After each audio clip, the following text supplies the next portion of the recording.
Shalom, saudara yang diberkati dalam nama Tuhan Yesus Kristus. Bertemu kembali dengan saya, Pendeta Novel Saragi.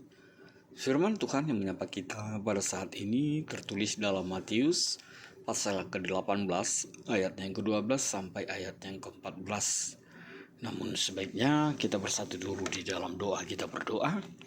Bapa di dalam sorga, terima kasih Tuhan buat anugerah-Mu, kasih setia-Mu di dalam kehidupan kami.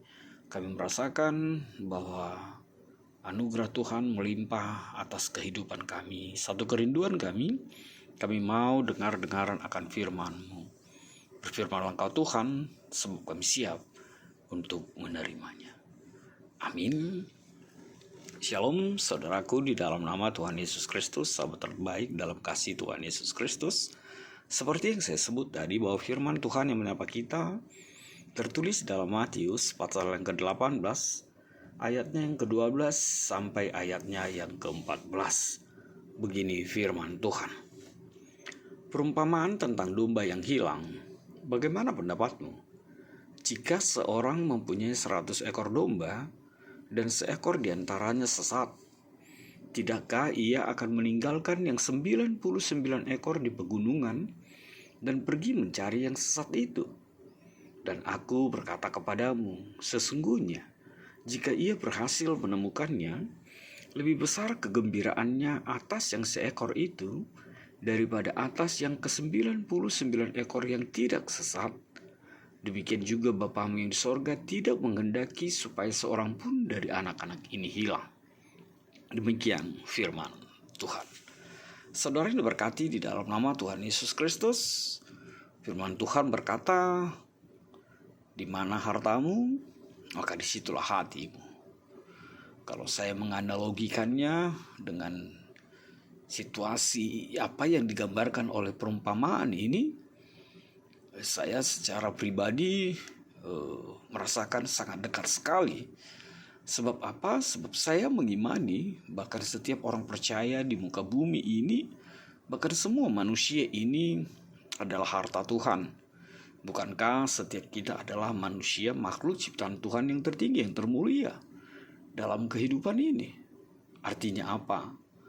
Kamu, saya, kita semua adalah harta Tuhan. Artinya apa? Tuhan Yesus pasti hatinya sama kita terlalu, samamu terus, sama setiap kita. Artinya apa itu lagi? Artinya kalau kita harta Tuhan, pastilah Tuhan tidak mau seorang pun, satu pun dari kita yang hilang dari kumpulan atau dari banyaknya hartanya yang Tuhan ciptakan di dalam kehidupan kita. Sah-sah saja sih kalau saudara tidak setuju dengan analogi yang saya ungkapkan, tapi satu hal yang pasti saya beriman bahwa kita adalah harta Tuhan. Maka benarlah apa yang dikatakan oleh tema kita saat ini, bahwa Tuhan lebih menginginkan sebuah perubahan, sebuah pertobatan daripada kehilangan, daripada kematian. Orang berdosa meninggalkan Tuhan. Saudara yang diberkati dalam nama Tuhan Yesus Kristus, mari kita lebih lanjut memahami firman Tuhan ini. Dalam Matius ini, perumpamaan ini berdiri sendiri, tapi dalam Lukas ini adalah salah satu dari 3 perumpamaan tentang barang yang hilang. Seperti yang tertulis dalam Lukas 15, 2 perumpamaan lain itu tentang dirham yang hilang dan anak yang hilang. Perumpamaan tentang domba yang hilang itu disajikan memang secara terpisah. Namun dalam Matius, perumpamaan ini diarahkan kepada murid-murid Yesus. Ini bisa kita lihat di pasal 18 ayat 1 ini. Namun dalam kitab Lukas, ini ditujukan kepada orang Farisi dan para ahli Taurat. Bisa kita lihat di dalam Lukas 15 ayat yang kedua dan ayat ketiga. Tapi satu hal yang pasti, kitab Injil benar-benar menceritakan tentang kisah ini, tentang perumpamaan ini. Saudara yang diberkati dalam nama Tuhan, gambaran tentang umat Allah sebagai domba itu sangat lazim dipakai dalam perjanjian lama, bahkan juga di dalam perjanjian baru. Dan kalau kita terusik dengan bilangan 99 dan angka 1 dalam pelbagai ilustrasi atau dalam situasi ini, namun sebenarnya dalam Judaisme ini adalah sesuatu yang lazim. Dan menurut Kinner, seorang teolog, 100 ekor domba itu adalah ukuran rata-rata bagi satu kawanan. Jumlah itu dapat dengan mudah dipelihara oleh satu orang gembala. Artinya satu gembala memiliki 100 ekor domba.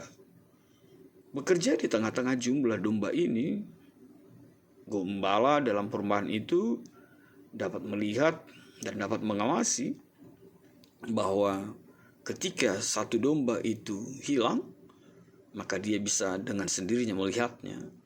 Bisa kita bandingkan dengan Yohanes 10 ayat 1 sampai 18. Dan meskipun 99 ekor yang tidak sesat itu tidak kalah pentingnya, namun dipastikan satu yang tersesat itu sangat-sangat berada di dalam situasi terancam, bahkan hilang. Tidak hanya sesat tapi hilang. Bahkan kalau kita bicara ke dunia nyatanya, serigala atau binatang buas pasti akan menyantapnya. Artinya apa? Situasi itu menggambarkan begitu berharganya lah kalau sampai domba yang sesat itu ditemukan kembali. Domba yang sesat itu didapatkan kembali dan berkumpul dengan bagiannya yang ke-99 tadi. Saudara-saudaraku, sahabat terbaik dalam kasih Tuhan Yesus Kristus, bukankah itu yang dikatakan dan ditanyakan oleh Tuhan Yesus di ayat yang ke-13, sehingga dia melanjutkannya, jika ia berhasil menemukannya, lebih besar kegembiraannya lagi dibandingkan dari ke-99 ekor yang tidak sesat. Artinya apa? Di sana sukacita berlimpah itu.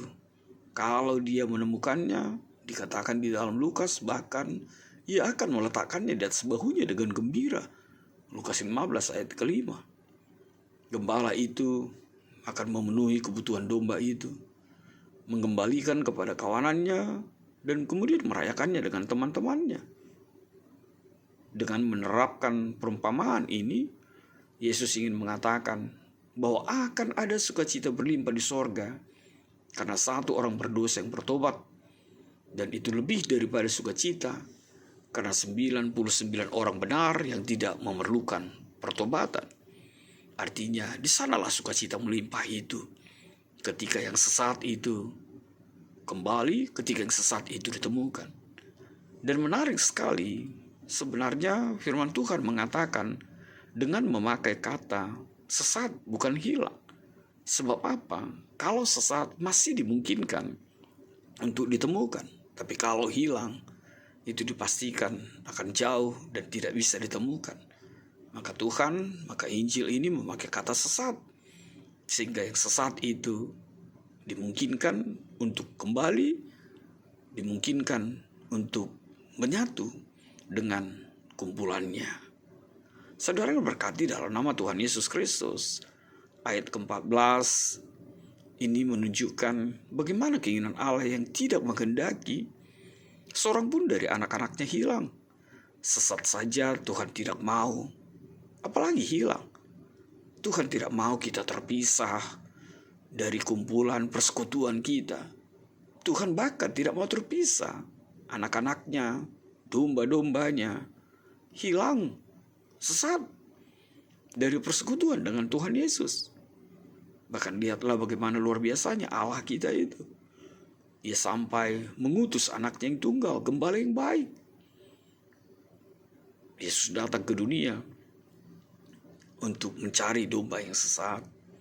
Bukankah itu yang dikatakan di dalam Yohanes 3 ayat 16, 2 Petrus 3 ayat 9, bahkan 2 Tesalonika 1 ayat 6 sampai 10 yang menjadi perbandingan memahami perikop kita saat ini.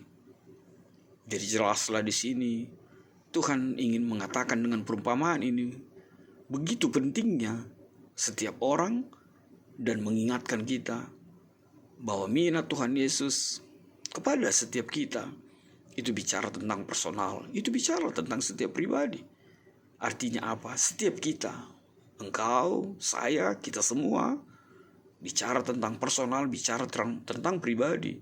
Begitu berharga di mata Tuhan. Sekali lagi saya menegaskan, melalui firman Tuhan ini Tuhan mau tak seorang pun kita tersesat. Maka untuk itu Tuhan mengatakan melalui tema kita, Tuhan menginginkan sebuah pertobatan. Kalau kita sudah tersesat, kalau kita sudah mulai keluar dari persekutuan kalau kita sudah mulai meninggalkan jalan Tuhan, bertobatlah. Bertobat itu memang tidak segampang mengatakan seperti metanoia itu. Bertobat itu bukan hanya pengakuan, tapi juga terlihat nyata dalam kehidupan kita. Itu sebabnya pengertian bertobat itu tidak bisa dijelaskan dengan satu kata atau satu perbuatan saja. Maka itu Tuhan Yesus memakai beberapa ungkapan kiasan, sehingga kiasan itu menjadi kekuatan bagi kita untuk memahami apa bertobat itu. Yang pertama, bertobat itu ibarat ganti hati, bukan ganti otak. Ini sebuah terjemahan kasar tentang atau kata dari kata metanoia. Di Lukas 17 ayat 3 diterjemahkan bertobat itu menyesal. Terjemahan wajarnya adalah berubah hati atau berubah itikat. Artinya bertobat adalah seperti mengganti seluruh isi perasaan dan pikiran kita menjadi perasaan dan pikiran Kristus Yesus. Yang kedua, bertobat itu adalah lahir kembali atau lahir ulang. Ini terjemahan secara harfiah dari Palin Genesia. Di Matius 19 ayat 28 diterjemahkan penciptaan kembali. Artinya bertobat itu ibarat bayi yang sudah lahir, namun berubah total menjadi bayi yang berbeda, seperti apa yang Tuhan mau. Lalu yang ketiga, bertobat itu ibaratnya lahir dari atas. Ini seperti terjemahan secara harfiah dari Anoten Genesia. Kita bisa membandingkannya atau melihatnya di dalam Yohanes 3 ayat 3 dan ayat yang ke-7 diterjemahkan dilahirkan kembali. Artinya pertobatan itu bukanlah prestasi kita, prestasi seseorang, namun pertobatan itu adalah hasil pekerjaan Roh Kudus. Lahir dari atas berarti lahir dari Allah, dan tentu saja atas anugerah Tuhan semata. Itu memaknai bahwa kita tidak dimungkinkan untuk bertobat kalau bukan karena karya Allah, kalau bukan karena karya Roh Kudus yang menguasai di dalam kehidupan kita. Saudaraku, kembali seperti apa yang dikatakan oleh kebenaran firman Tuhan ini? Biarlah sukacita Bapa kita di sorga melimpah ketika kita bertobat, ketika kita kembali ke jalannya. Ingatlah, banyak sekali godaan di tengah-tengah dunia ini. Ingatlah apa yang dikatakan pengalaman dari kehidupan seorang Daud. Dia memiliki segala-galanya, dia memiliki apapun yang dia mau. Tapi akhirnya dunia ini, godaan itu merenggutnya dan membuatnya menjadi pribadi yang berdosa di hadapan Tuhan. Maka saudaraku, kalau sudah berdosa, kalau sudah salah, sadarlah dan kembalilah. Seperti lirik lagu yang mengatakan, bertobatlah dan balik pada Yesus. Ya, Tuhan merindukan kita kembali ke jalannya. Tuhan tidak mau kematian setiap kita. Tuhan tidak mau kehilangan bahkan satu orang pun dari kita. Ingat apa janji Tuhan Yesus? Aku pergi ke sorga untuk menyediakan tempat bagi banyak tempat di sorga. Saudaraku, biarlah kita menjadi pewaris-pewaris dan penghuni sorga yang sesungguhnya. Lalu, apa yang bisa kita ambil menjadi refleksi dari perikop kita saat ini? Yang pertama sekali, setiap kita pasti tidak mau dikatakan tersesat, apalagi hilang.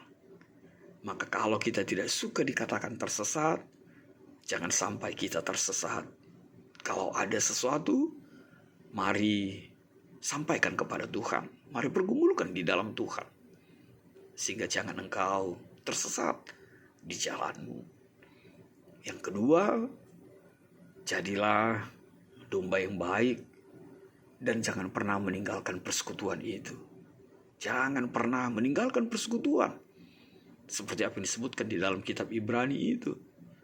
Kalau kita meninggalkan persekutuan, maka dipastikan godaan untuk tersesat, bahkan hilang, akan menjadi bagian kita. Yang ketiga, benar, Tuhan menginginkan perubahan. Tuhan menginginkan pertobatan. Maka bertobatlah. Mumpung kita masih diberi waktu, bertobatlah. Kembalilah ke jalan Tuhan. Lihatlah tangan Tuhan yang selalu terbentang. Bahkan di kayu salib pun dia selalu tangannya terbentang. Terbentang untuk apa? Menunggumu, menantimu, merindukanmu. Kembali ke jalannya. Kembali kepada apa yang Tuhan Yesus mau di dalam kehidupan kita. Amin. Kita bersatu dalam doa. Bapa di dalam sorga, terima kasih Tuhan Yesus buat kebenaran firman-Mu. Biarlah firman-Mu menjadi kuat kami dan menjadikan kami pribadi yang tidak tersesat bahkan hilang dari persekutuan bersama dengan Tuhan Yesus dalam kehidupan kami. Dalam kasih-Mu Tuhan Yesus, enyahkanlah virus-virus ini. Amin.